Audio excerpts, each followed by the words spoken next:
there, it's Kristine from Nurse in the Making, and today we're gonna talk about study groups. Before we dive in, don't forget to subscribe to my YouTube channel for weekly videos, daily nursing school questions, and all things to help you pass nursing school. Study groups are a really important topic to discuss for those starting nursing school because it took me a long time to find my study group. During my first undergraduate degree, I hated study groups. My first undergrad, I got a bachelor's of nutrition, and almost this entire program I preferred to study alone. But when I got into my accelerated nursing school program, this completely changed. So what worked for you in your prereqs may not work for you in nursing school. We ain't in Kansas anymore, folks. We are in nursing school, and in nursing school, it's a completely different ballgame. You have to be flexible and you have to adapt. These two qualities will help you tremendously in nursing school and as a nurse, I promise. So be flexible and learn to adapt. So when I started the program, I found a really large study group. It was about 8 to 10 people, and I was so excited. But I quickly realized half of our study sessions were just people complaining. Complaints about how unfair the exam was, how horrible the professors are, how mean the nurses are at clinicals. Pretty much complaining about anything and not studying, which is the point of a study group, right?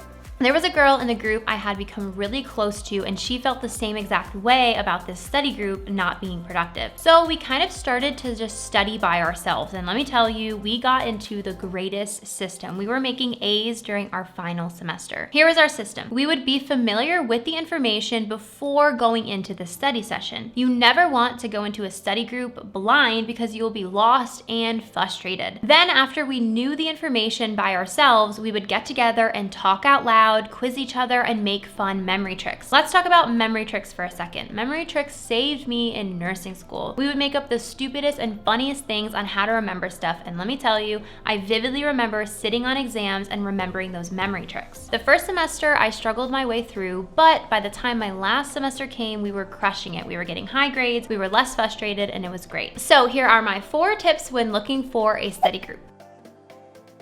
Tip number 1 is find a small group. Small is definitely the way to go. I would say max 3 people who are really focused. If you have a complainer or a chatter, move on to the next study group. You will find your people. It might just take some time. Shout out to Kayla for being the best study buddy in nursing school. I actually asked my Instagram followers what they thought about study groups, and I was blown away by these responses. So many people agreed with this concept of having a small study group. Here are some of the responses to my Instagram poll. It only works if small, max of 3 people, maybe 4. If it gets bigger, it turns into a social session. Love my group of 3 people. I can only study with 1 person. Big groups are good closer to the test date, but not 3 weeks before. Smaller groups are better. So here's the theme. Avoid large study groups. Small study groups are much better.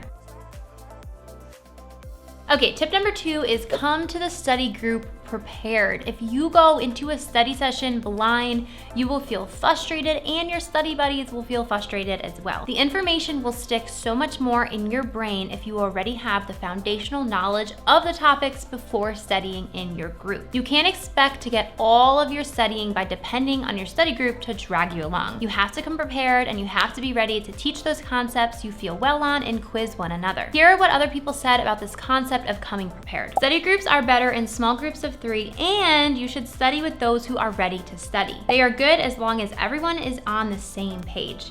Helpful if everyone participates, and I have to self-study first, then I can join a group. So here's the theme. Come to your study group prepared.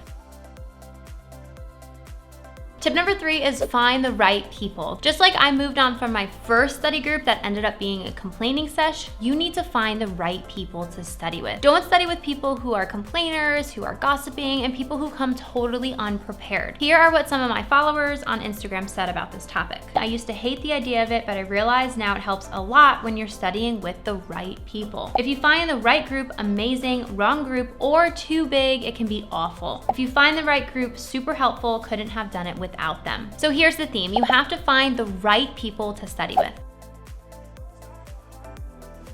Tip number 4 is be open. Nursing school is a new ballgame, nothing like your prereqs. There were a lot of negative responses towards study groups like, I hate them, I prefer to study alone, and I usually get distracted, I do better alone. I'm not saying that study groups are for everyone because everyone studies differently. But if I was to give up on study groups the first time in that large group, I would have not found my study group. I also know that my first semester was really hard and I almost didn't pass my classes. At that point, I knew I needed to change something to get my grades up. I definitely adjusted the way I studied, and that included my study groups. So be open, know that your study habits may change in nursing school, and also know that it may take time to find your study groove in nursing school.